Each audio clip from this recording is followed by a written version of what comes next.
The sun sagged low over the prairie, spilling gold across the brittle fields. Wind combed the grasses into long sighs, bending the world under its breath. Two sisters stood by the doorway of a leaning shack, the boards tired and splintering, the chimney slouched like an old man at dusk. They were 19, though hardship had carved a few more winters into their eyes. Julia leaned against the frame, arms crossed tight against her chest, the fabric of her dress worn thin at the elbows. She watched the horizon like it might offer answers.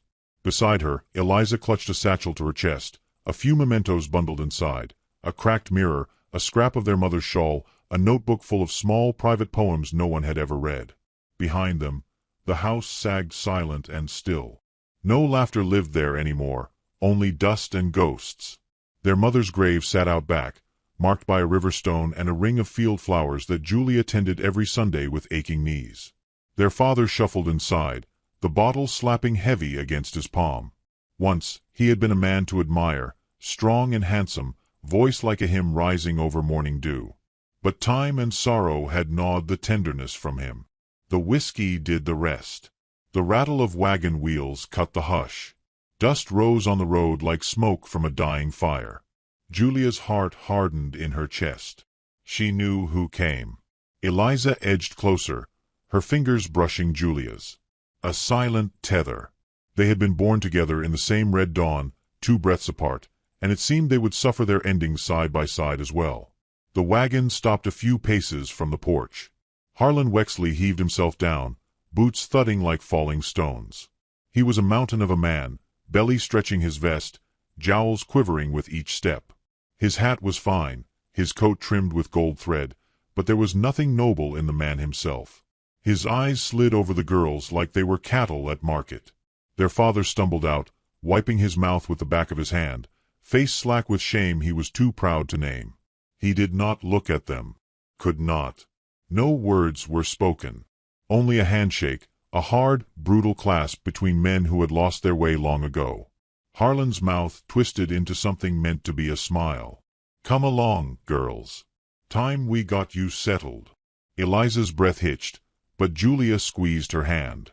Not here, not now. Their grief would be private. Their dignity would be the last thing no one could steal. They climbed into the wagon, skirts scraping wood worn smooth by other sorrows. No one said goodbye. The horses snorted and stamped, and the wagon lurched forward. Dust swallowed them whole as they left the only home they had ever known. Julia kept her eyes ahead, chin high, though every jolt of the wagon felt like a hammer to her ribs. She would not look back. She would not give their father that. Eliza, softer, turned once. Her hand pressed against her heart like she could hold the place inside her forever. She watched the shack grow smaller and smaller until it was nothing more than a splinter on the edge of the world. The road wound west, ruts deep from years of lonely travelers. The sky bled into twilight, pink and orange bruises across the heavens. Hours passed. The girls did not speak. Words felt too heavy to lift. The land changed as they traveled, the wide openness closing in. Barbed wire fences stitched across the fields. Smoke from distant houses stained the sky black. They crossed a river at nightfall, the waters murky and restless, and Harlan lit a lantern that swung and groaned with each bump of the road. His face, cast in the flickering light, looked like a mask carved from greed and need. He talked as they rode, about his ranch, about the fine clothes they would wear, the parties they would attend. His words were syrupy, but a rot clung underneath. Julia listened in silence, building walls inside her heart. Each promise he made, she marked as a lie. She had learned early not to trust men who smiled without kindness in their eyes. Eliza shivered beside her, pulling her shawl tighter, and Julia slipped an arm around her shoulders, shielding her from the chill that wasn't just the wind. As the night deepened, Harlan's voice slurred. He had a bottle tucked beneath the seat, and he drank with the ease of a man who needed forgetting more than pleasure. The stars overhead wheeled slowly across the black canvas, silent witnesses to the trade made in blood and coin. At the edge of sleep, Julia whispered to Eliza, so soft that only the earth and God could hear. "We are not lost," she said, "only waiting to be found." Eliza pressed her forehead to Julia's shoulder and wept without sound. They camped at a crossroads that night, under a leaning oak that rattled its bare branches like bones. Harlan built a fire, more for himself than for them, and sprawled in his blankets with a grunt. The sisters huddled together beneath a rough canvas, the cold earth stealing their warmth. The fire crackled low. Coyotes called in the distance, their howls slipping through the brittle grass like sorrow made sound. Julia lay awake, her mind spinning tight circles. She counted stars until her vision blurred. She made silent promises, to endure, to protect Eliza, to find a way. Sleep came fitful and thin. At first light, they packed again. Harlan barked orders, his patience as thin as his scruples. The road ahead stretched pale and endless. The sisters climbed back into the wagon, their bodies stiff, their spirits raw but unbroken. A town smudged the horizon by midday, a scattering of buildings stitched together by desperation and dust. Beyond it, Julia saw what she assumed was Harlan's land, a wide, ragged stretch of prairie hemmed in by fencing, a house perched like a bloated spider in the center. Even from a distance, the place felt wrong. Too big, too empty. The horses plodded toward it, heads low. Eliza drew a slow breath and let it out, the sound almost like a prayer. Julia set her jaw. Whatever waited for them behind those walls, they would face it together. The wagon creaked into the yard. No welcome met them, only the slap of the wind against the porch boards. A woman emerged from the shadows of the house, tall, gaunt, wearing black so severe it seemed to leach the color from the air around her. Harlan's sister, Mrs. Langley. Her eyes flickered over Julia and Eliza like measuring cloth. Another trade, unspoken. Another judgment passed without trial. Harlan's laughter broke the moment. He waved toward the house, already bored of his acquisitions. "Get them settled, Langley," he said. "I got business in town." He didn't wait for a reply. He climbed into a second wagon and rattled off toward the saloon, dust trailing like a sinner's veil. Mrs. Langley sniffed, turned on her heel, and disappeared inside.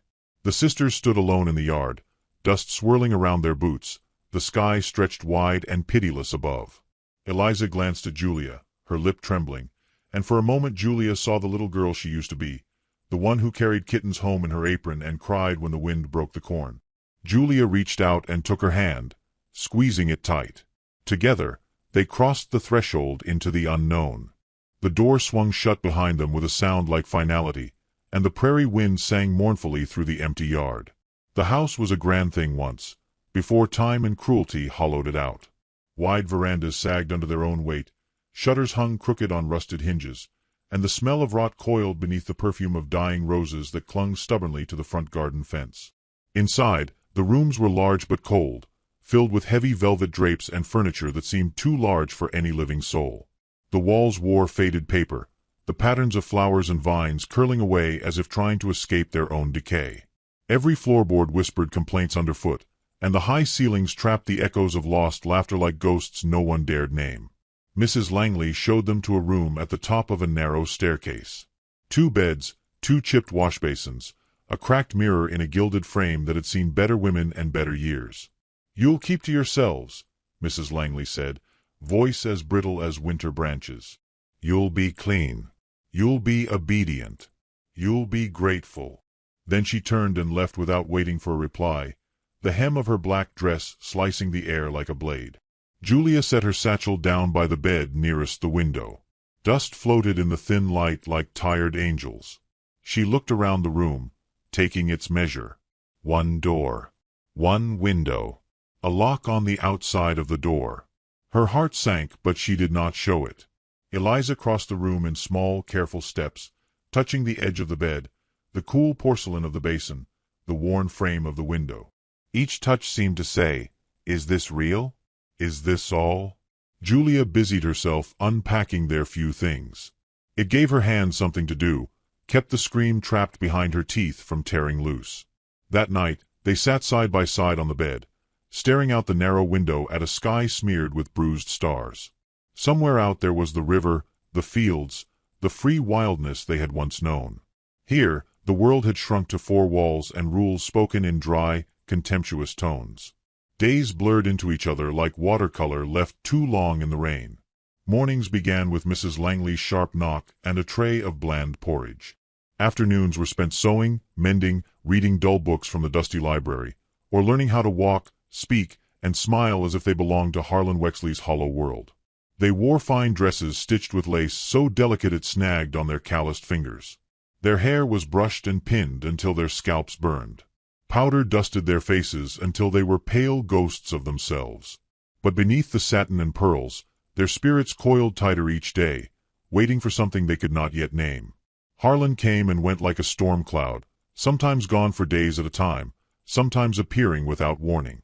When he was present, the house became smaller, airless, thick with tension. He would summon them to dinner in the grand hall where a chandelier hung like a rotting carcass over a table set with gleaming silver and plates that tasted of nothing. He watched them eat, his small eyes glinting in the candlelight. His questions were few but heavy, always circling back to ownership, to possession. "You're getting prettier by the day," he said once, wiping grease from his mouth with a silk napkin. "You'll be worth every penny I paid." Julia lowered her gaze and said nothing. Eliza forced a small, tight smile that hurt to see. Afterward, back in their room, they would sit in silence until the numbness wore off, until tears could come and be swallowed back before they gave themselves away. On the fourth Sunday, the first thread of change began to weave itself into their lives. In the kitchens, while fetching tea for Mrs. Langley, Eliza met Ruthie. Ruthie was not young anymore, her hair shot with gray, her hands strong from years of kneading bread and scrubbing pots. But her eyes were kind, and in this place, kindness was a miracle. She pressed a small, wrapped bundle into Eliza's hand. 2 fresh biscuits, still warm. A wink, a touch to her lips for secrecy, and she was gone, slipping back into the shadows. Eliza brought the bundle back to their room like a sacred offering. Julia smiled, for the first time in days, and they ate in greedy silence, savoring the simple grace of it. The next afternoon, Ruthie found Julia in the hallway, pausing as she dusted a vase no one cared about. "You mind yourself, girl," she said, her voice pitched low. "Men like Wexley, they don't buy pretty things unless they aim to break 'em." Julia nodded once, the understanding settling heavy in her gut. Weeks stretched on. Spring tried to creep in at the edges of the land, but here, inside the velvet cage, no seasons changed. Only the sameness of waiting, enduring, breathing quietly enough not to stir the dust of Harlan's moods.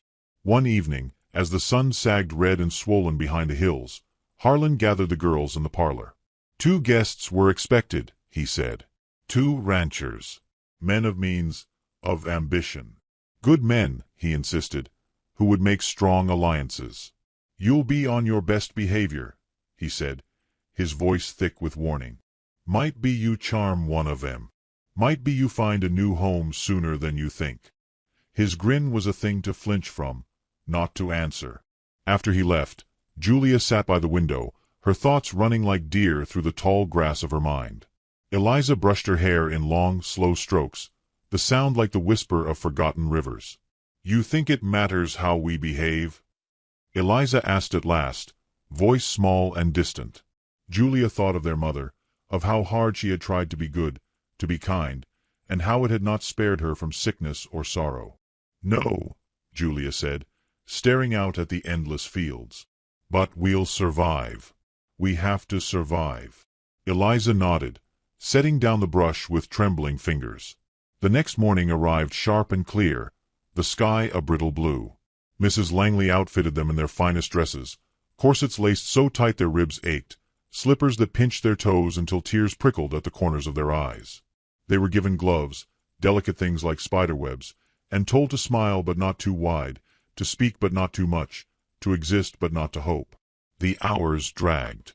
The house seemed to hold its breath. When the knock finally came, the sound echoed through every hollow space.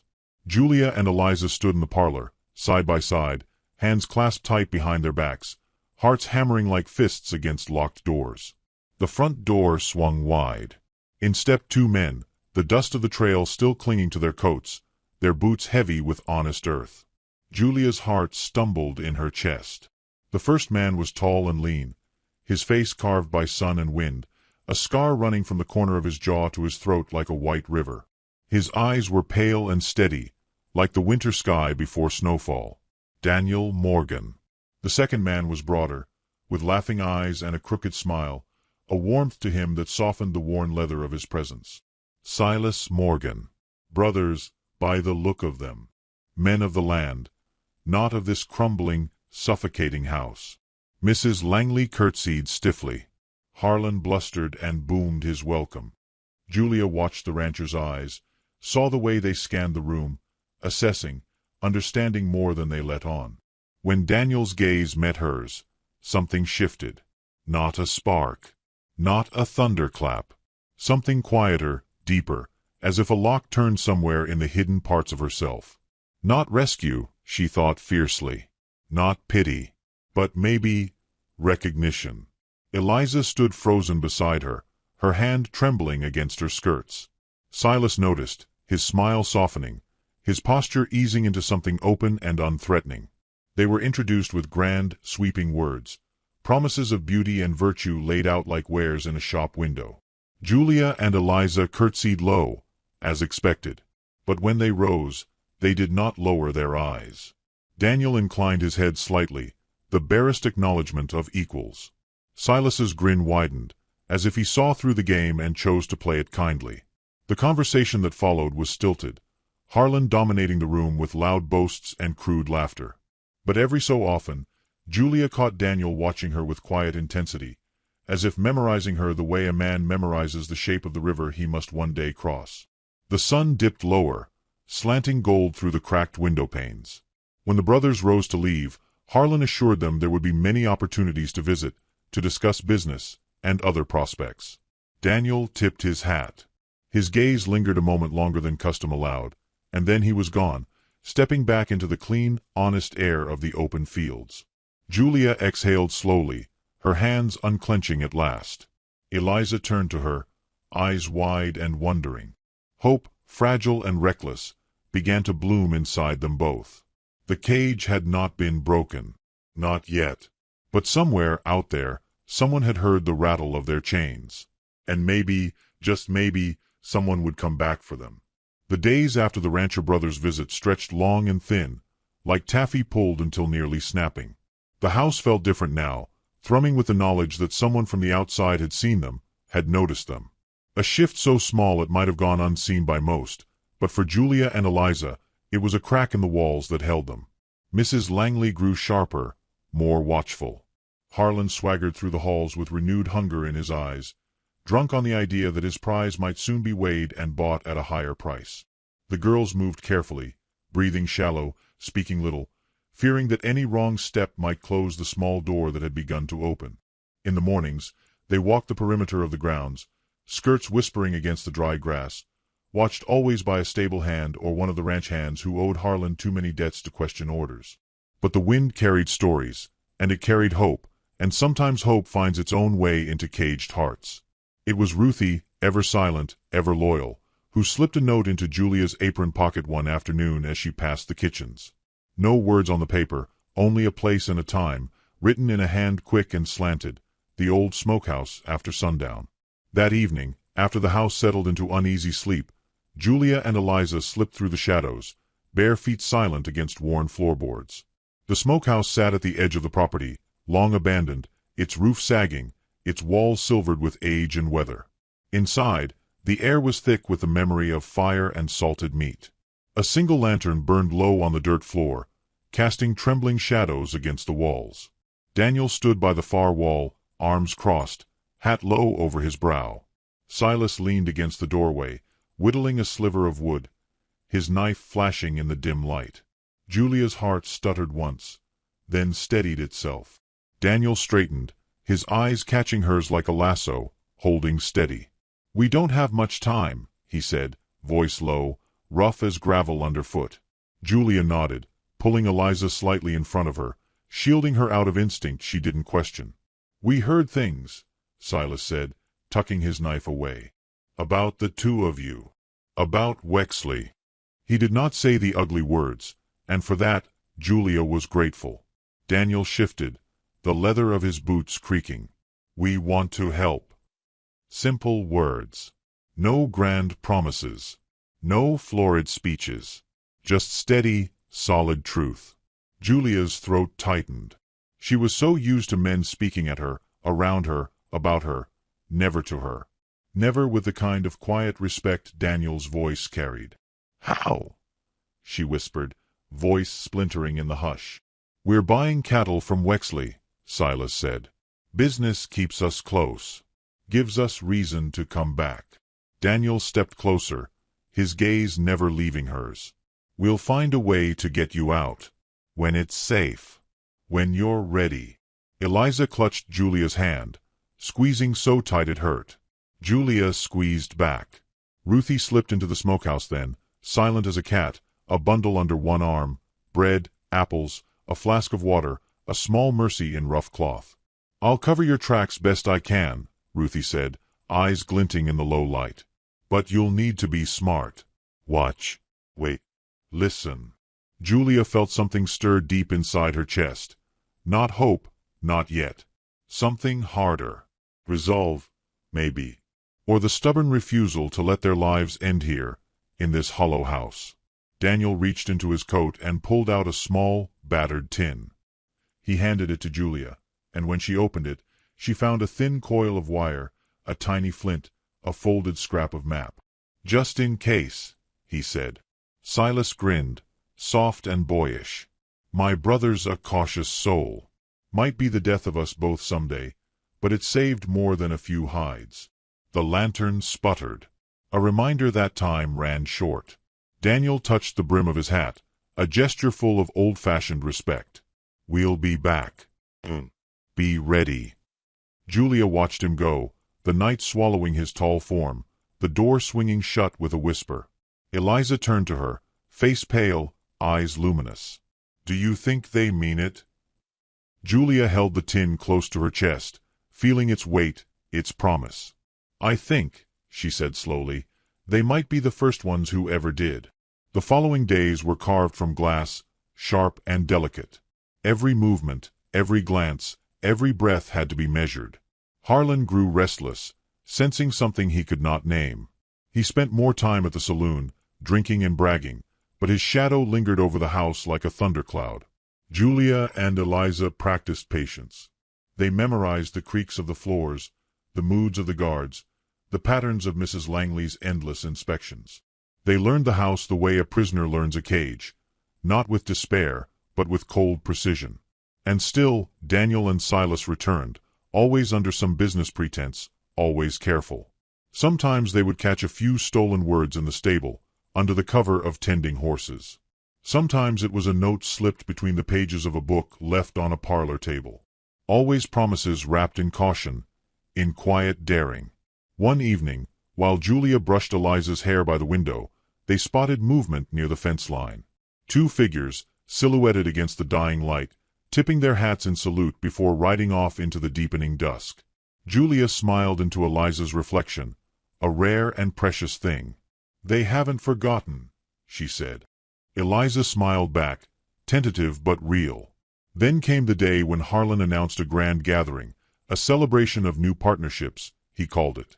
An opportunity to show off his acquisitions, his wealth, his dominion. It would be their chance. Ruthie confirmed it that night, slipping into their room with news carried in whispered urgency. "The brothers are ready," she said. "They'll be waiting by the river, past the old mill. When the clock strikes 11, you slip out. Quiet as sin."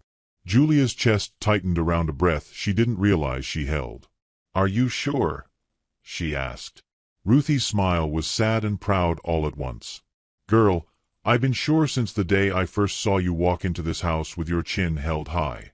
You're not meant for cages." The night of the party dawned hot and thick, the air heavy with the smell of dust and sweat and cheap perfume. Harlan paraded them like trophies, introducing them to men with gold teeth and greedy hands. Julia kept her face serene, her eyes distant. Eliza clung to her side, a porcelain doll with a secret fire hidden beneath her pale cheeks. When the clock in the hallway began its slow, sonorous toll toward 11, Julia nudged Eliza gently. They slipped away under the pretense of fetching more wine, hearts hammering loud enough to rattle the teeth in their heads. Through the kitchens, through the side door, into the blessed, forgiving dark. The grass was wet with evening dew, soaking the hems of their dresses. The world outside the house felt wild and alive, the night full of sounds, crickets, owls, the far-off call of a coyote. They ran. Breathless, laughing a little through the terror, skirts hiked up to their knees, bare feet finding the path by memory and prayer. The old mill loomed ahead, a hulking shadow against the silvered sky. And there, waiting by the river, stood Daniel and Silas, their horses tethered nearby, their faces grim and shining with determination. Julia stumbled to a stop, chest heaving. Daniel stepped forward, his hand outstretched, not commanding, not demanding, offering. She took it without hesitation. Silas helped Eliza onto the horse behind him, steadying her gently, speaking soft words Julia couldn't hear. No one said much. There was no need. The river glinted like a sword under the moonlight as they crossed it, the cold water rising to their knees, pulling at their clothes, urging them onward. Behind them, distant and growing fainter, the house sagged into shadow, a place they no longer belonged to. Ahead lay the unknown, rough roads, hard days, danger still, but Julia felt a wild, fierce hope ignite in her chest. Not a fairy tale. Not a rescue. A beginning. They rode hard into the night, dust and stars swirling around them, the future unwritten and waiting, wide as the prairie sky. The stars burned cold above them, scattered like broken glass across a velvet sky. The night smelled of river water and wild grass and the deep, coppery tang of fear. Every hoofbeat was a prayer, every breath a rebellion against the life they had been forced to endure. The river at their backs whispered farewell as they galloped farther into the waiting dark. Julia clung to Daniel's waist, feeling the steady rise and fall of his breath, the unspoken promise stitched into every careful movement. Eliza rode with Silas, arms wrapped tight around his middle, her face buried in the folds of his worn jacket. She trembled still, from cold or fear or both, but she did not ask to stop. She did not look back. Ahead, the land stretched endless and unknowable, a quilt of prairie and scrub and the occasional gnarled oak reaching claw-like toward the heavens. They rode until the horses foamed and panted, until Julia's legs ached and her hands stiffened with a chill, until even the stars seemed to blur into the blackness. Daniel finally pulled up near a stand of trees, sheltered from the open plain. A small fire was coaxed to life with practiced hands, no brighter than a star fallen to earth. "We'll rest here," Daniel said, voice low, careful not to disturb the fragile safety of the moment. Silas helped Eliza down, murmuring encouragement, his big hand surprisingly gentle as he steadied her shaking limbs. Julia slid to the ground, stumbling slightly before Daniel caught her elbow, a touch light as a feather but strong enough to hold her steady. "Thank you," she whispered, the words slipping out before she could weigh them. He only nodded, his face unreadable in the flickering firelight. Ruthie's bundle had survived the journey, though the bread was crushed and the apples bruised. They ate in silence, grateful for the sustenance, for the simple fact of still breathing. The fire crackled softly, a heartbeat against the vast hush of the prairie. Julia sat close to Eliza, wrapping her sister in her shawl, feeling the slender bones under the soft fabric, the fragility that lived side by side with the fierce spirit inside her. "You did good," Julia said, brushing a strand of hair from Eliza's face. "You were brave." Eliza managed a small, crooked smile. "I was terrified." "Bravery's not about not being scared," Silas said from across the fire, tossing a twig into the flames. "It's about going anyway." Julia glanced at Daniel, who watched her with that same steady gaze, as if trying to memorize her for all the days to come. Sleep came in fitful pockets. Julia dozed leaning against a tree trunk, waking often to the sounds of restless horses, the whistle of wind through the grass, the soft murmur of Silas and Daniel keeping watch. The dream came like smoke, the old house, her mother's voice calling from somewhere just out of reach, the sharp crack of a door slamming shut. She woke with a gasp, heart pounding, the fire burned low to coals. Daniel was there, sitting a few feet away, whittling a piece of wood into a small, shapeless thing. He did not look at her, did not intrude upon the trembling she could not hide. Instead, he spoke into the space between them, his voice soft as the river's sigh. "You're safe now." Julia closed her eyes against the sudden sting. She wanted to believe him more than anything. The horizon began to bleed with the first pale streaks of dawn, brushing the world in ash and pearl. They saddled up again, moving before the world fully woke. Daniel led them across gullies and ridges, weaving a path no casual pursuer could easily follow. Julia marveled at the way he seemed to know the land by heart, reading the rocks and grasses like a map written in an old, secret tongue. By noon, they reached a low ridge overlooking a stretch of scrubland, broken by a line of cottonwoods and a narrow creek.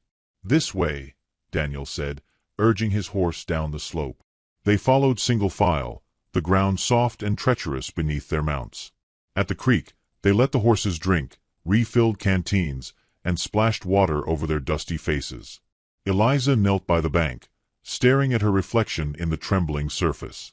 "I don't even recognize myself," she said, her voice breaking like thin ice. "You're not who you were," Julia said gently, crouching beside her. "Neither am I." Eliza turned to her, tears shining in her lashes. "Is that good or bad?"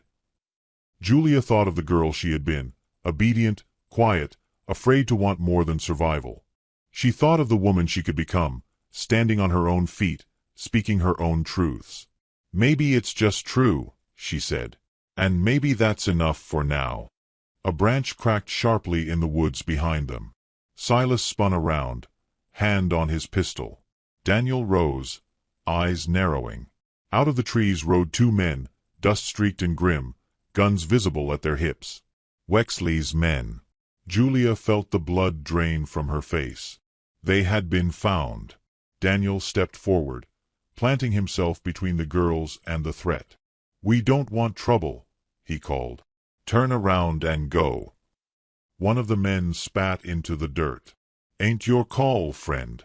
Those girls belong to Harlan Wexley." "Belong to nobody," Daniel said, voice hardening. Silas flanked Daniel, his pistol loose and ready at his side. The world seemed to hold its breath. Then, a miracle. The sound of more horses, more men. From the ridge above came Sheriff Lawson and two deputies, rifles slung across their saddles. The men cursed and bolted, disappearing into the trees like smoke. Lawson trotted down the slope, nodding at Daniel. "Got your message," he said. "Signed affidavits, witness statements. Harlan's got no legal claim anymore." Relief collapsed Julia's knees, and she sat heavily on a rock, burying her face in her hands. It was over. Or as over as it could be. Lawson tipped his hat. "You best get 'em somewhere safe. Wexley won't give up easy." Daniel nodded grimly. "We know." They rode again, moving faster now, the wind in their faces sharp and clean.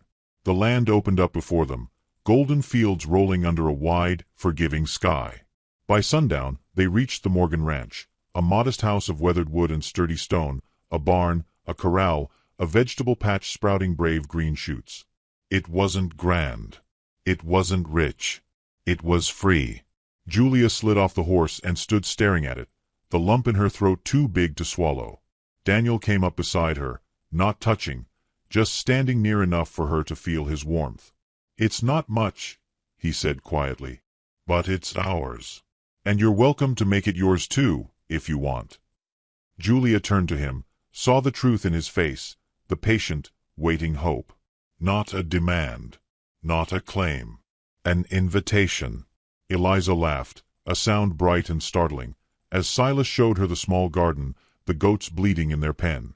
For the first time in what felt like forever, Julia let herself smile. They were safe. They were free. They had survived the night the stars wept. And now, under this vast, forgiving sky, they would learn how to live again. The road ahead would not be easy. Healing never was. But for the first time, the road belonged to them. They would walk it, stumble on it, dance upon it, side by side with the men who had seen them not as broken things to possess, but as whole souls worth standing with. Night fell slow and soft, wrapping the ranch in cool arms. From the porch, Julia watched the last light fade, Daniel's dog snoring softly by her feet, Eliza's laughter drifting from the kitchen. Daniel joined her, leaning against the post. Neither spoke. Words weren't always needed. The stars blinked awake overhead, scattered and brave. Julia tilted her face up to them, feeling the cool breath of the universe against her skin. "We're not what they tried to make us," she whispered. Daniel's hand brushed hers, featherlight, steady. "No," he said. "You're something far greater." She believed him. And for the first time, she believed herself too. The stars wept again that night, but this time it was with joy. The days that followed fell into a rhythm both foreign and comforting, a melody the girls had never dared imagine for themselves. The ranch woke early with the rooster's call, the smell of wood smoke and baking bread curling through the air like a soft hand coaxing them from sleep. Julia took to the work naturally, her hands strong and willing. She mended fences, gathered eggs, learned the stubborn ways of the mule Daniel favored for plowing. Each small victory stitched a new piece of herself into being, the rough places inside her smoothing with every honest day's labor. Eliza thrived among the gentler corners of the ranch, tending the garden, reading aloud from battered books on the porch, singing soft songs that floated on the breeze like wildflowers scattered by an unseen hand.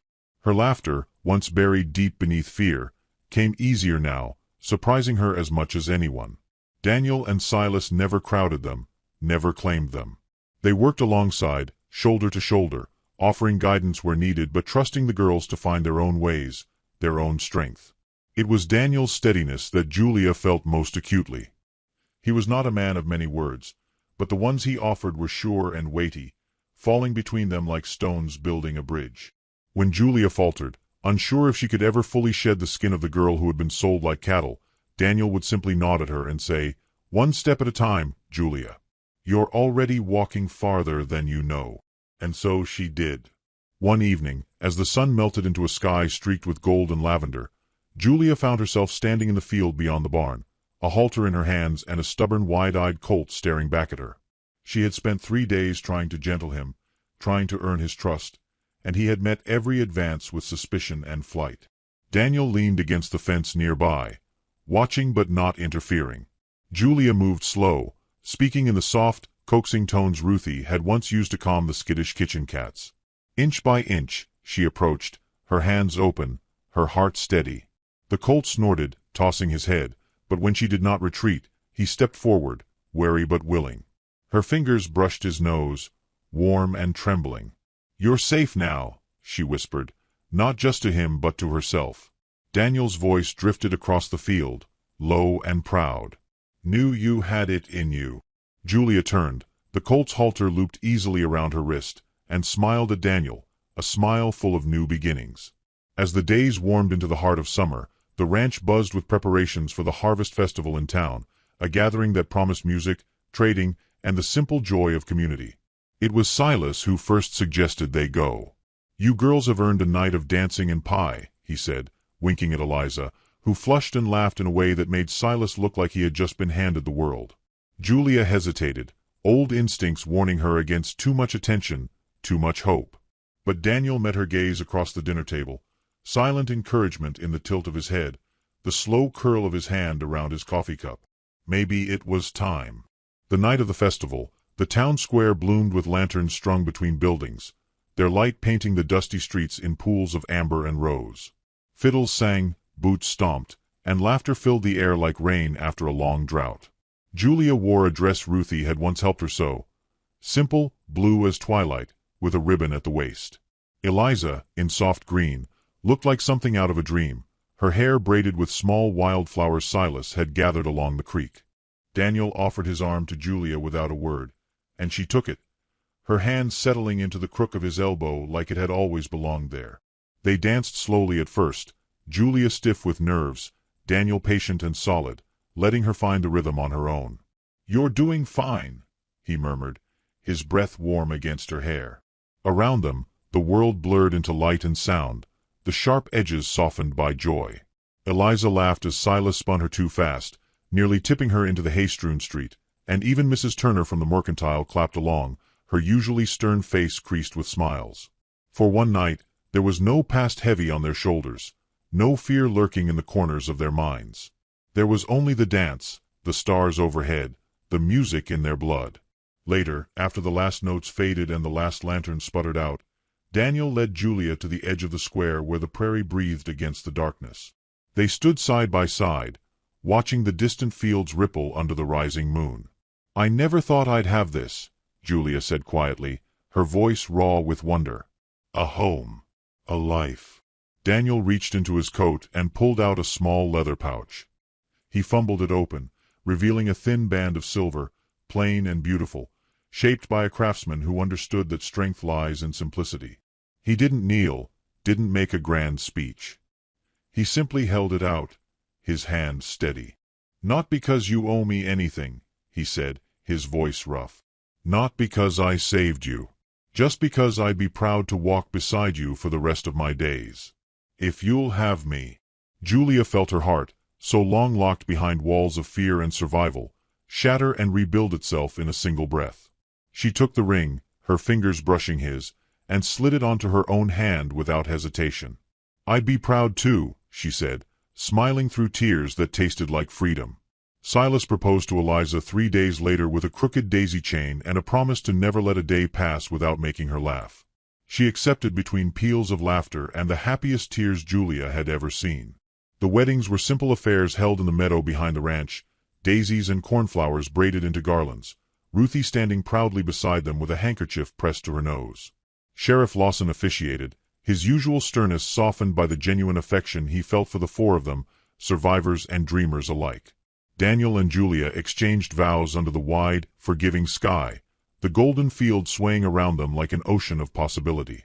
There were no fancy words, no grand adulations, just promises spoken plain and true, to stand together, to build something better, to heal at their own pace.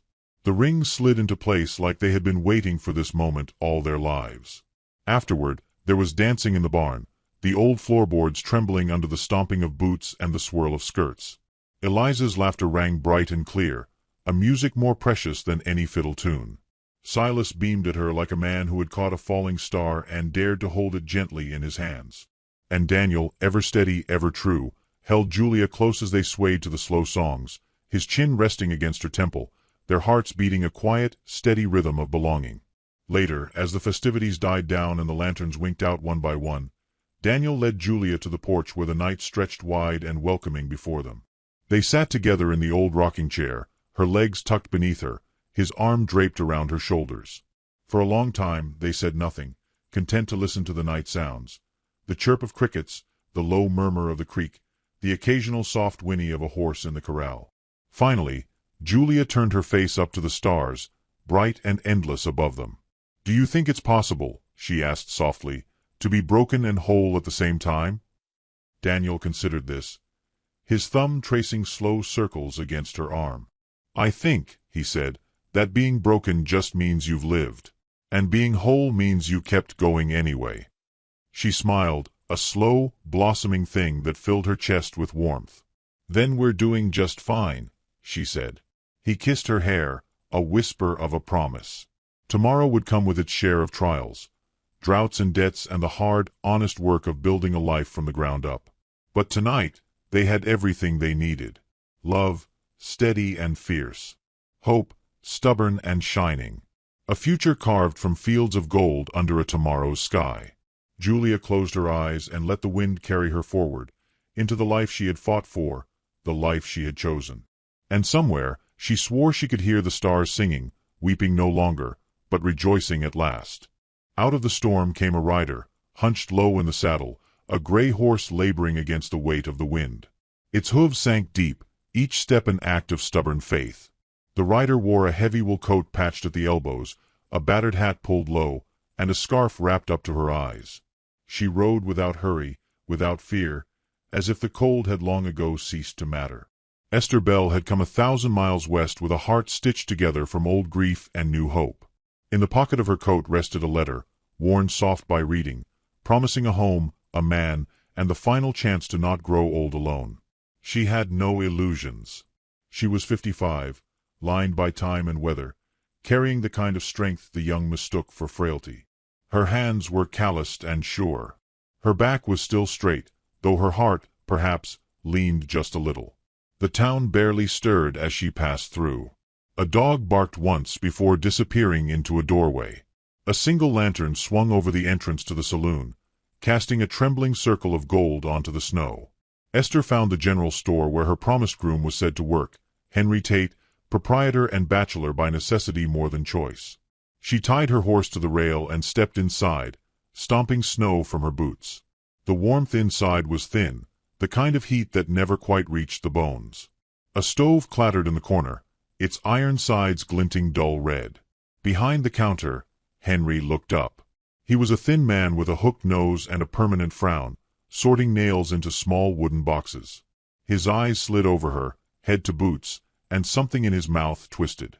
"You're Esther Bell," he said, as if doubting his own tongue. She unwrapped her scarf and nodded, a small, steady gesture. He barked a short laugh, mean and cold. "Thought you'd be younger." The words hit her like sleet against bare skin. She did not flinch. She had been called worse by softer mouths. Henry wiped his hands on a rag, as though brushing her away like dust. "Ain't no need. Got no place for another mouth. Thought I was getting a girl, not a grandmother." Esther tucked the letter back into her coat without speaking. Pride was a brittle thing in winter. Better to save what was left of it for shelter later. The door clattered behind her as she left. Snow stung her cheeks, the town receding into a blur of dim shapes and colder silences. No room at the inn either, when she asked. A young woman with yellow curls said sweetly they had no spare rooms, then turned away, laughter curling under her breath like smoke. At the saloon, the barkeep only shook his head. No place for decent women. No charity for strangers. By sundown, the town was shutting its doors against the storm, and Esther found herself standing in the empty street, her horse shivering, her own body growing heavier with the slow creep of exhaustion. She thought of pitching a lean-to against the livery stable, but the idea of freezing alone in the snow wore against her more than the idea of a cold, rough floor. The stable was warm with the breath of animals and the sweet, musty smell of hay. She found a corner, tucked her bedroll around her shoulders, and sat quietly, the darkness settling thick and sure. It was not a home, but it would hold her body through the night. Whether it could hold her spirit was another matter. The sound came just before full dark, a muffled thud, the soft grunt of something heavy falling into snow. Esther rose, ears sharp. She moved to the stable doors and peered out. At first, she saw nothing but the swirling dance of snowflakes under the brittle light of the saloon lantern. Then there, a shape crumpled beside the watering trough, dark against the blinding white.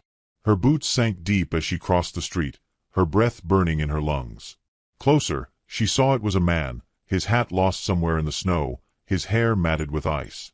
His coat was open, his shirt soaked through. He was murmuring something, or maybe only shivering too hard to be still. Esther knelt. His skin was blue at the lips. She pressed her hand to his cheek. Cold, but not yet the terrible stillness that meant death had found him. "Come on now," she whispered, more prayer than command. It took all her strength to haul him upright, his weight sagging against her like a fallen tree. Inch by inch, she dragged him back across the street, into the stable, into the fragile warmth she had claimed for herself. The horses stirred, nickering softly, their warm breath blooming in the cold air. Esther laid him on her bedroll, pulled his frozen coat from his body, stripped off his sodden boots. She wrapped him in blankets, tucked the saddle blankets over for extra weight, and set to work rubbing his limbs, coaxing blood back into stubborn flesh. Hours passed, or maybe only moments. Time was strange in the dark.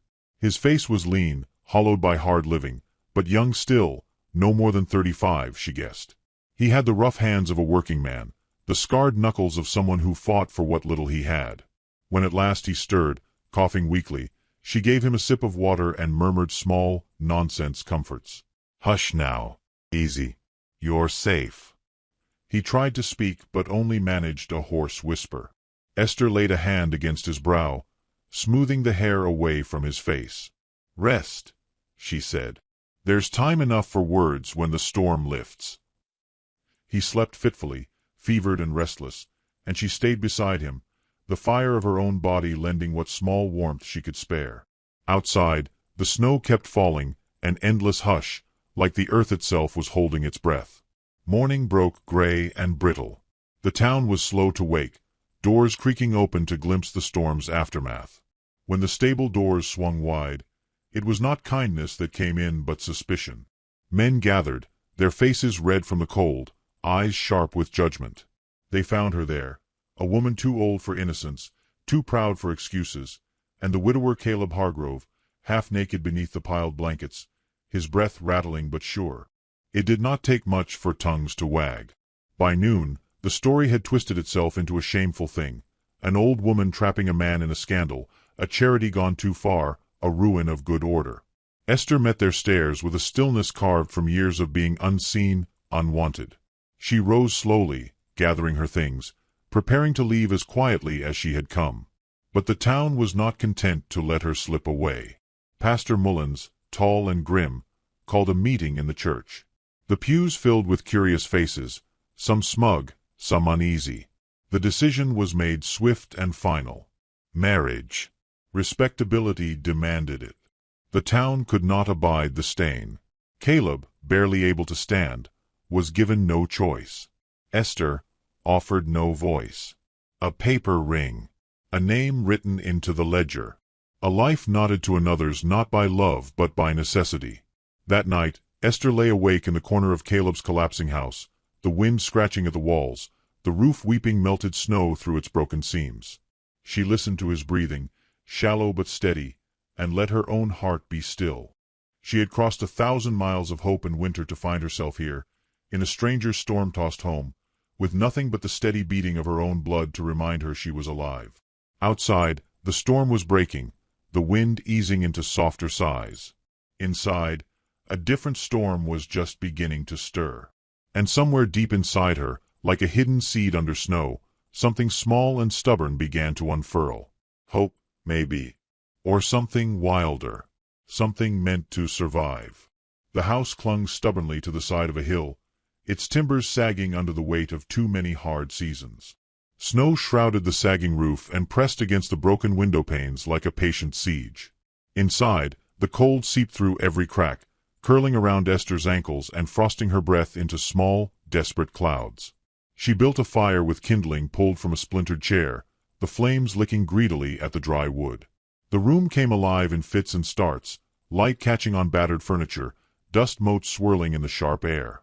Caleb lay on the narrow bed pushed up against the wall, his body still shivering in the aftermath of the fever.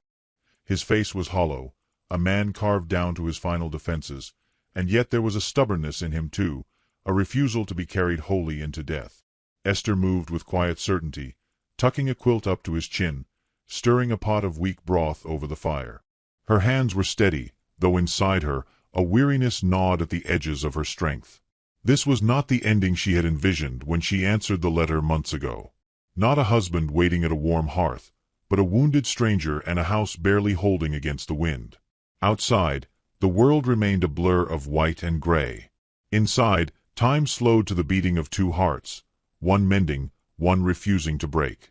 By the third day, Caleb could sit up, though the effort left him pale and trembling. He said little, his eyes flickering over her with something like shame, something like suspicion.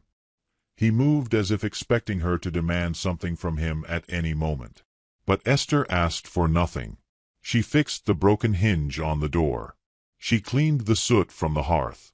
She patched the holes in the roof as best she could, her stitches neat and sure. The town kept its distance, but its judgment clung to them like smoke. Once, a boy came by with a basket of bruised apples and left it on the porch without a word. Another time, Esther saw the widow Lillian passing by, her mouth pinched tight, her shawl drawn up high against the sight of scandal. Caleb watched too, his jaw tightening, his hands curling into fists he did not raise. One evening, as the fire crackled low and the light grew long and gold against the walls, he spoke for the first time since the fever broke. "You don't have to stay," he said, his voice rough as gravel. Esther looked up from her mending, thread slipping through her fingers like water. "I know," she said simply. He frowned, as if confused by her lack of anger, her lack of demands. "I didn't ask for this," he muttered, staring into the fire. "No more than I did," Esther replied, her voice as soft and steady as falling snow. The silence between them stretched, heavy but not cruel. He rubbed a hand over his face, the beginnings of a beard rasping against his palm. "I ain't got much to offer." Esther tied off her thread and set the mending aside. She moved to the fire, stirring the coals, coaxing up a brighter flame. Warmth, she said, almost to herself. Shelter. A place to set down burdens too heavy to carry alone. Caleb said nothing, but the lines of his shoulders eased, just a fraction. In the days that followed, a quiet rhythm emerged. Esther rose early, gathering what supplies she could salvage from the barn: rusted tools, broken harnesses, a sack of oats nibbled thin by mice. She mended what could be saved and stored away what could not. Caleb, still weak but growing stronger, began to join her. At first, in small things, hauling firewood, mending a fence rail, sharpening the kitchen knives. His movements were slow, deliberate, as if relearning the weight of the world in his hands. They spoke little, but their silences became companionable, threaded with the simple language of work and breath and shared survival. One afternoon, while clearing the snow from the front step, Caleb paused, leaning heavily on the shovel. His gaze swept over the frozen yard, the barren trees, the heavy sky. "This place," he said, his voice low. "It wasn't always like this." Esther straightened, brushing snow from her skirt. "What was it like?" she asked. He hesitated, then shrugged. "Laughter. Children. Horses running wild over the hills. My wife. She had a way of making everything seem alive." His face twisted briefly, the memory cutting deep. Esther said nothing. Some wounds needed room to breathe. Caleb set his jaw, as if sealing the grief back inside. He went back to work, and Esther joined him, their shadows long and thin across the snow. Later, inside, she found an old cracked fiddle tucked away behind the stove. Its strings were loose, the wood scarred, but it still held the memory of music. She set it gently on the table, and when Caleb came in, he stared at it as if she had placed a ghost before him. "My wife used to play," he said, almost inaudible. Esther nodded, her hands folded quietly in her lap. He sat down heavily, staring at the fiddle, his breath misting in the cold room. "You ever play?" he asked suddenly. "A little," she admitted. "Long ago." He pushed it toward her, the movement abrupt, almost clumsy. Esther took it up, tuning by ear, fingers moving with the muscle memory of another life. She drew the bow across the strings, coaxing out a thin, wavering note that wove through the room like smoke. She played a simple tune, something slow and mournful, the notes trembling but true. It was not skill that filled the room, but heart, a raw, aching tenderness that wrapped around the broken walls and broken man and stitched them both up, just a little. When she finished, the fire had burned down to soft embers. Caleb's head was bowed, his hands loose on his knees. He did not speak, and she did not press him. In that silence, something fragile took root between them. Not love, not yet, but a kinship forged in the quiet places where words were too heavy to lift. The next morning, Caleb fixed the broken hinge on the stable door without being asked. The morning after that, he came in from feeding the animals with a small, crooked smile and a handful of wild greens he had found poking stubbornly through the snow. For the first time, Esther laughed, a soft, surprised sound that seemed to warm even the coldest corners of the house. Outside, the wind still howled, and the snow still fell, but inside, something had shifted, delicate as the first thaw. One evening, as the storm raged again, they sat together by the hearth, sharing a supper of thin stew and hard bread. Caleb cleared his throat, fidgeting with his spoon. "I'm sorry," he said, the words rough-edged and awkward. Esther looked up, patient, waiting. "For what they said," he continued, staring into the fire. "For what they made you do." She set her spoon down, the simple act full of grace. "They didn't make me do anything," she said. "I chose to stay." He looked at her then, really looked, and in his eyes there was a flicker of something unspoken. Gratitude, maybe. Or awe. Or the first faint glimmerings of trust. The fire popped, sending a spray of sparks up the chimney. The shadows danced across the walls, shifting and alive. For the first time since she had stepped off the train and into the storm, Esther allowed herself to believe that perhaps this winter would not be the end of her story after all. Perhaps it was only the beginning. The snow eased by morning, the sky thinning to a pale, bruised blue. The town stirred reluctantly, smoke rising from chimneys, tracks stamped fresh into the streets.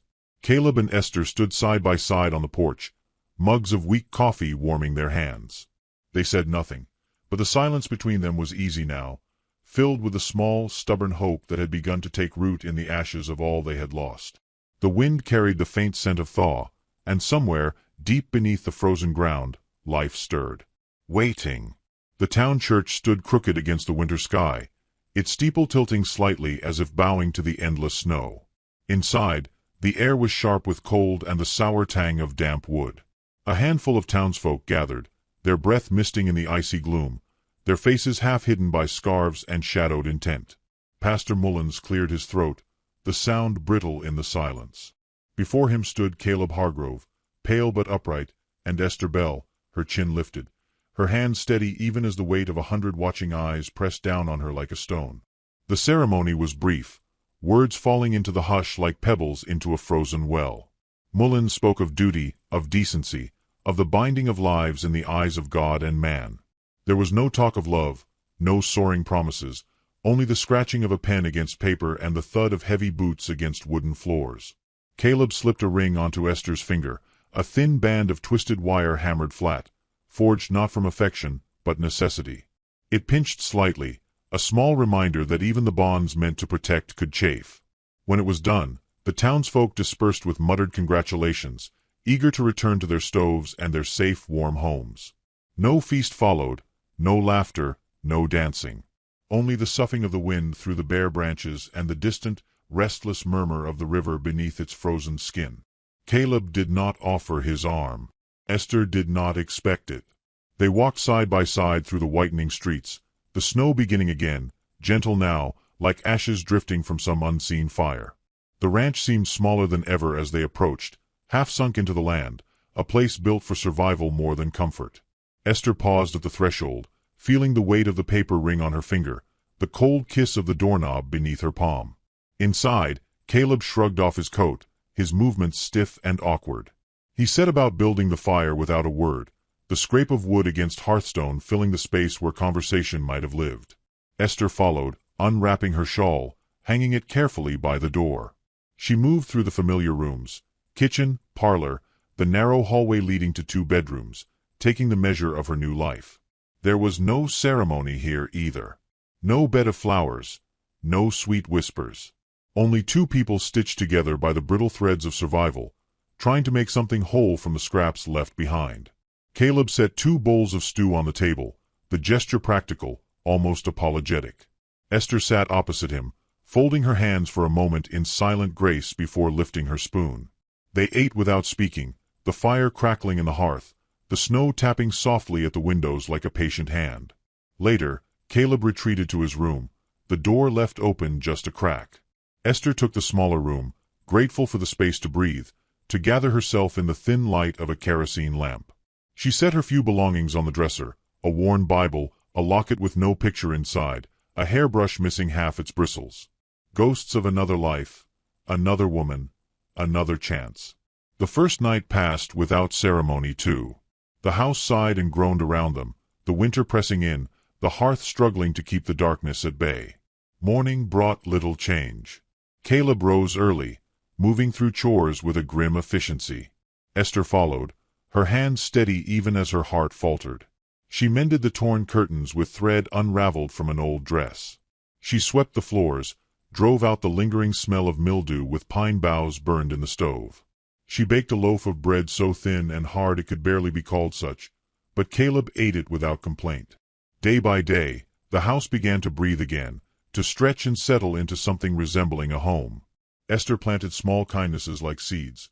A pot of stew left simmering on the stove, a blanket stitched with careful hands draped over the back of Caleb's chair, a candle lit in the window when he returned from the fields at dusk.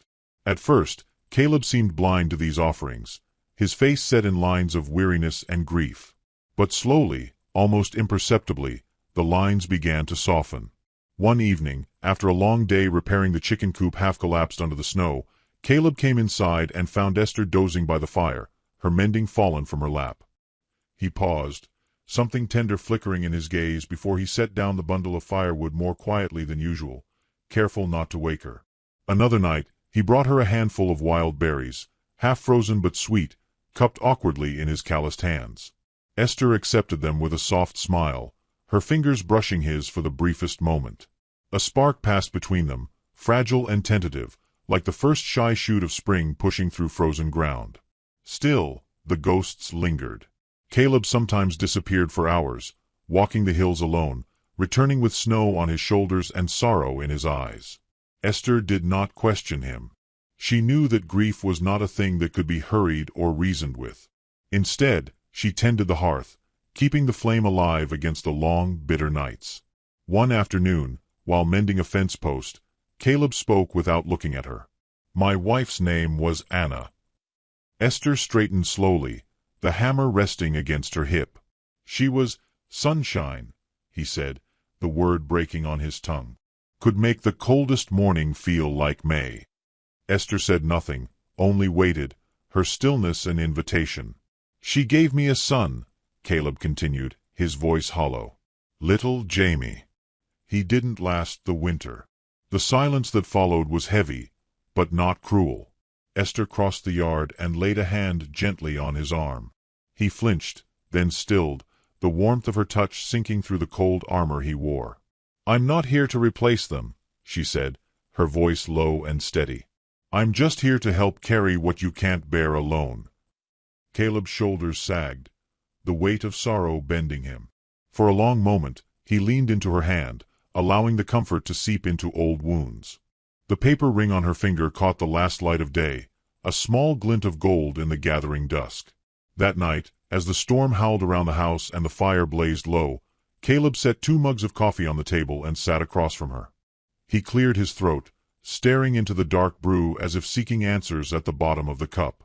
"I don't know how to do this," he admitted. Esther wrapped her hands around her mug, savoring its thin warmth. "Neither do I," she said with a small smile.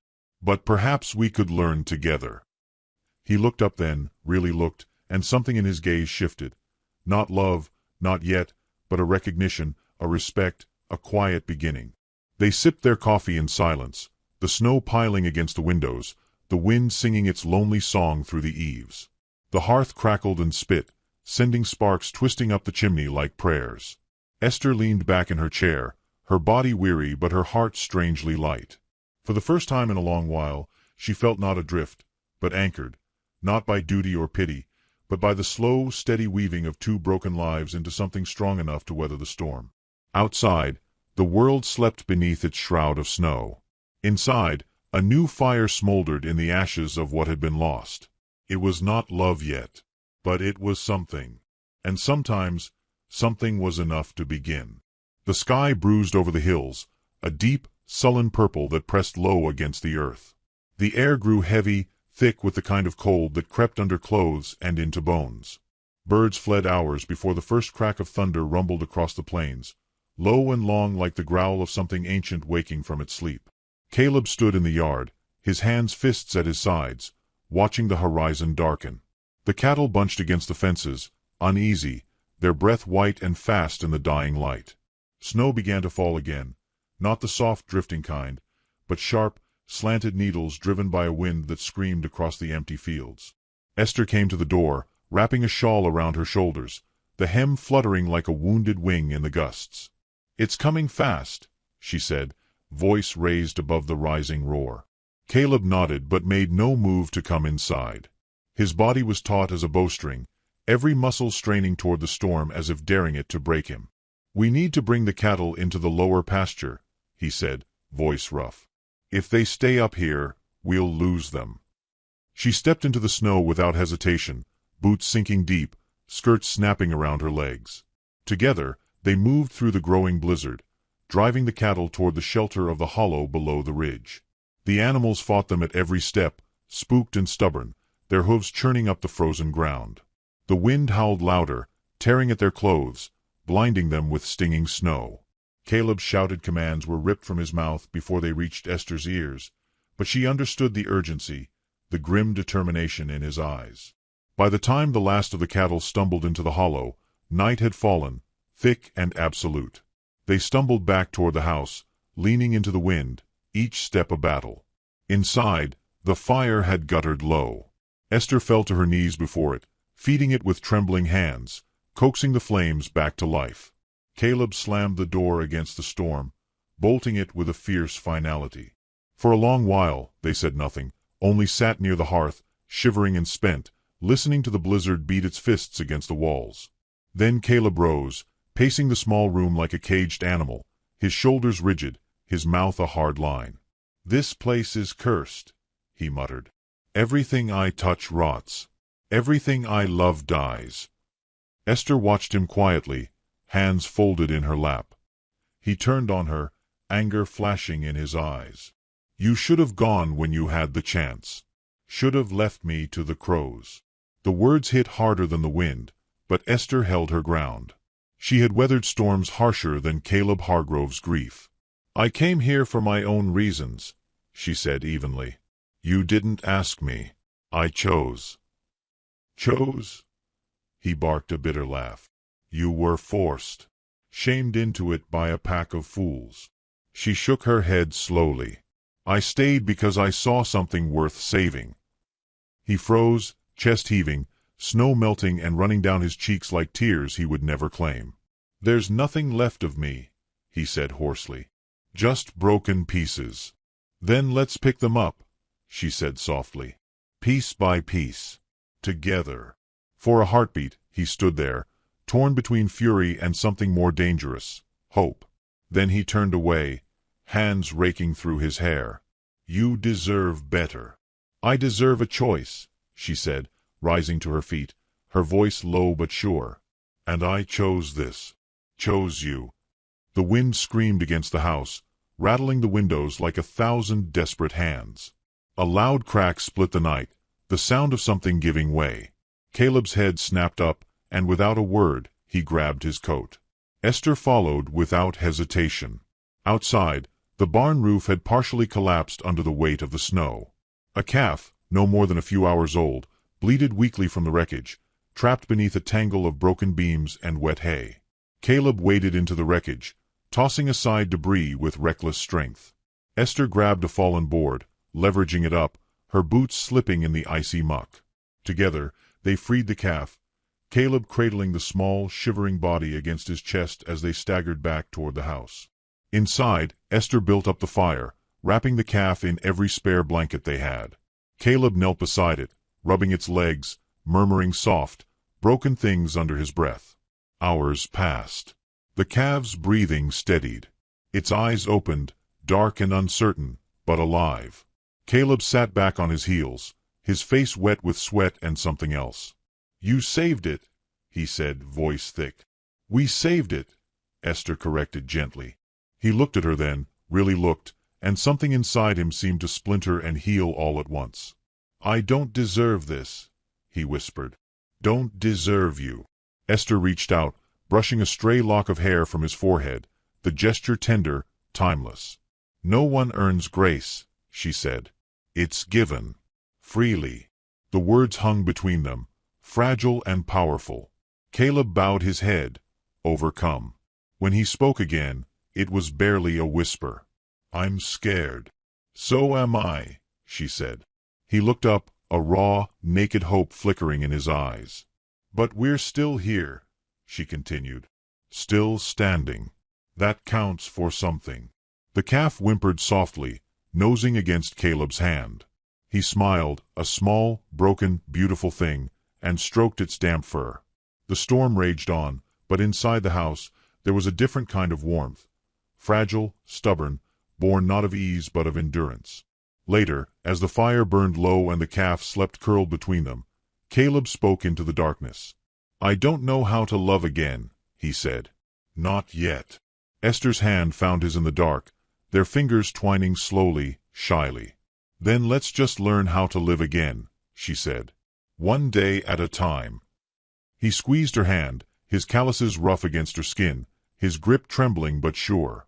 Outside, the storm began to break, the wind dying down to low, exhausted moans. The first faint hint of dawn seeped into the eastern sky, a bruised and tender light. They sat together, hand in hand, while the world remade itself around them. Not lovers yet. Not strangers anymore. Something in between, something waiting, patient and sure, like seeds sleeping beneath the snow, dreaming of spring. Caleb leaned his head against Esther's shoulder, his body heavy with spent grief, spent rage. She rested her cheek against his hair, closing her eyes. For the first time in a long time, she slept without fear. The snow dripped from the eaves in slow, steady rhythms, the land exhaling, the house settling deeper into the earth. Morning found them still there, still together, stitched into the new day by nothing more than shared breath and shared hope. And sometimes that was enough. The fire is steady now. Let's walk into spring together. The thaw came slowly at first, tentative and shy, as if afraid the cold might rear back in anger. Thin rivulets of water carved paths through the snowdrifts, and the earth, long buried under its heavy white shroud, began to breathe again. Brown grass appeared in ragged patches, brittle but alive. Overhead, the sky softened from iron gray to a wide, aching blue. Esther stood on the porch, Caleb's old coat draped around her shoulders, watching as the first crocuses pushed their violet heads through the slush. The mountains in the distance shrugged off their snowy mantles, and the river, once locked silent under ice, murmured once more, a song both sorrowful and sweet. Inside the house, the calf, now lively and curious, butted against the walls, sniffing at the hearth where Esther had laid down a fresh braided rug stitched from scraps. Its coat was rough, its movements awkward, but it was alive, stubbornly, miraculously alive, and in that small defiance, Esther found a mirror of herself. Caleb came around the side of the house, his boots squelching in the muddy yard. He carried a rough-hewn cradle he had spent the last week building, sanding it by hand until the wood gleamed like honey. It wasn't meant for a child. There were no babies coming to this house, no cries in the night. This cradle was for the orphaned lambs, the abandoned kits, the fragile things that otherwise would have no place in the world. He set it down on the porch beside her, his cheeks flushed from the work, his hair curling damply at his brow. "I thought it might be needed," he said, his voice gruff but his eyes soft. Esther ran her hand over the cradle's smooth curve, feeling the strength in it, the patience. A man's redemption carved into oak and pine. "It's beautiful," she said. He shrugged, awkward under the praise, but the corner of his mouth tugged into the ghost of a smile. Spring crept in under the doors and through the cracks, coaxing life back into the battered house. Esther opened windows wide to let the clean air swirl through the rooms, carrying with it the scent of wet earth and wild sage. She planted seeds in old cracked pots along the sill, herbs for cooking, bright marigolds to catch the sunlight. Caleb worked the fields, his steps growing steadier, his movements less burdened by invisible chains. Sometimes he sang under his breath, low and tuneless, but it was a song nonetheless, and it made Esther's heart ache in the best kind of way. They moved around each other with a growing ease, a dance of shared labor and wordless understanding. He fixed the roof with her beside him, hammering shingles into place as she handed up nails. She mended his shirts by firelight, her stitches neat and sure, her touch lingering just a little longer each evening. At night, they sat by the hearth, not quite touching but close enough to feel the warmth of each other's presence. The calf sprawled between them, dreaming twitchily of running across green fields not yet born. There were still hard days. Days when Caleb's eyes went dark with memories, when he walked out into the hills and didn't return until the stars were out. Days when Esther woke from dreams of cold trains and cruel voices, her chest tight with old hurts. But they faced them together now, not as strangers, not as survivors clinging to different wreckage, but as something more. One evening, as the sun bled gold across the horizon, Caleb returned from town with something bundled carefully in his arms.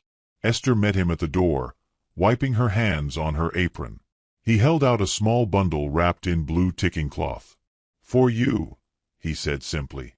She unwrapped it slowly, her fingers trembling. Inside was a book of poems, the leather worn soft, the pages delicate as moth wings. Inside the front cover, written in a careful, clumsy hand, was her name. "I thought," he said, faltering, "maybe you could read them to me. Sometimes." Esther traced her name on the page, her throat tightening. She looked up and saw not the broken man who had collapsed into her life months ago, but a man standing on the fragile, beautiful edge of beginning again. "I would like that very much," she said. They sat together on the porch steps, the book open between them, the twilight folding itself gently around their shoulders. Esther read aloud, her voice weaving words into the cooling air, stories of love and loss, of rivers that remembered and fields that forgave. Caleb listened with his eyes closed, a faint smile playing on his lips. When she finished, he opened his eyes and turned to her, something raw and shining in his gaze. "I ain't good with words," he said. "Never have been. But I know what I feel."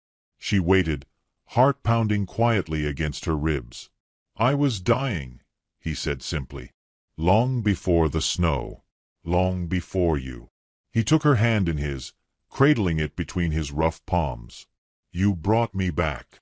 Tears blurred the world into gold and shadow, but Esther did not look away. "You saved me too," she whispered. He bent his head, pressing a kiss to her knuckles, reverent and sure. The paper ring still circled her finger, thin but unbroken, a reminder of the storm they had survived, the promises forged in necessity now tempered into something stronger than mere duty. "I don't want you here because you have to be," he said, voice shaking. "I want you here because you choose it. Choose me." Esther cupped his cheek, feeling the scratch of new stubble, the warmth of life beneath his skin. "I chose you the day I dragged you out of the snow," she said. "I chose you every day after." He kissed her then, a kiss that tasted of wood smoke and river water and second chances. A kiss that sealed no bargains, demanded no promises, only offered a future, one fragile heartbeat at a time. When they broke apart, the stars had begun to prick the sky, cold and bright and endless. Caleb rested his forehead against hers, breathing her in. "We'll make it," he said. "Somehow." "We already have," she answered. Spring unfurled around them, slow and certain. The river laughed as it tumbled over stones. The grass grew tall and green, waving in the warm breezes. Wildflowers stitched themselves across the hills in bright, defiant colors. The town watched from a distance, their judgments softening into curiosity, then into something quieter, almost like respect. Some sent small offerings, a basket of eggs, a bolt of calico, a pie left cooling on the porch without a name attached. Esther accepted each with quiet grace, understanding that forgiveness, like spring, could not be forced, only waited for. One morning, as Caleb mended the fence and Esther hung laundry in the warming sun, a wagon rumbled down the road and stopped at the gate. A young woman stepped down, her belly round with child, her eyes shadowed with fear. "Begging your pardon," she said, twisting her hands. "I heard you might take in strays." Esther met Caleb's gaze across the yard, a smile curling at the edges of her mouth. "We do," she said. "We surely do." They took the girl in, made up a bed for her, shared what little they had. And in doing so, they planted deeper roots into the rocky soil of their lives, roots that would hold against storms yet to come. The cradle found a purpose after all, rocking gently in the parlor with its small, precious burdens. Esther read from her book of poems every night, her voice a steady river through the house. Caleb sat near her, carving toys from scraps of wood, the shavings curling at his feet like the petals of some forgotten flower. Their love was not a wildfire. It was a slow-growing thing, a field turned green again after a long winter, a river finding its way back to the sea. They built a life not on what they had lost, but on what they still carried, resilience, kindness, a quiet, stubborn hope. And sometimes, on the clearest mornings, Esther would stand on the porch and look out over the fields and the river, the town beyond, and she would press a hand to her chest, feeling the steady drum of her heart. She had not been too old for love. She had not been too late for a beginning. She had simply needed a winter fierce enough to strip her bare, a storm strong enough to break her free, and a man wounded enough to recognize the rare, stubborn beauty in a woman who chose to stay. As the sun rose higher, casting long golden beams across the land, Esther turned back toward the house where laughter now lived, where life had found a way to bloom. Sometimes, the finest springs came after the cruelest winters. Sometimes, the broken things built the strongest homes. Sometimes, the ones the world overlooked ended up saving it, one small act of stubborn grace at a time. And so they lived, not perfectly, not easily, but truly. And that, perhaps, was the greatest triumph of all. If this story stirred something in your heart, traveler, don't leave without a trace. Tell me where you're watching from, share your own stories of hope, and subscribe for more Wild West tales of second chances and wild, stubborn love. Until next time, may your fires burn steady, and your winters always find their spring.